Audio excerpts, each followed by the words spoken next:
आखिर कहाँ सब सुन रहल छी सपना डीजे अमित तिवारी अपहर। तोहर गलिया लागे छो रसगुल्ला जैसन, करे दे तराई लागे छी तू कैसन। हमें करे छियो प्यार नहीं करे इनकार, जब देखे छियो मन जैसे सनकी। हे गे छौरी गोरकी, हे गे छौरी गोरकी, हे गे छौरी गोरकी, हे गे छौरी गोरकी, हे गे छौरी गोरकी, हे गे छौरी गोरकी।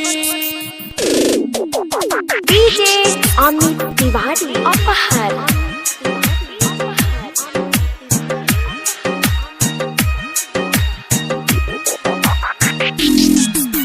हम छी चकोर तू चांद हमार, तोहरे ला जागल रहे छी रात भर। हम छी चकोर तू चांद हमार, तोहरे ला जागल रहे छी रात भर।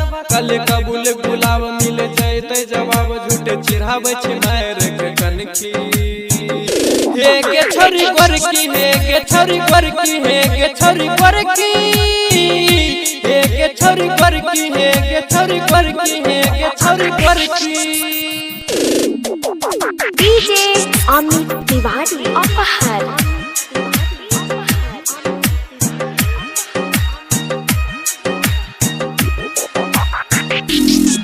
फोटो दिलवा में तोहरे कराल छगे, नैना जब से तोह से लड़ाल छगे। फोटो दिलवा में तोहरे कराल छगे, नैना जब से तोह से लड़ाल छगे। करे सेटिंग हमारा लगा शादी के जोगार, बात मुन मुन के मान के ननकी। हे गे छोरी गोरकी, हे गे छोरी गोरकी, हे गे छोरी गोरकी, हे गे छोरी गोरकी, हे गे छोरी गोरकी, हे गे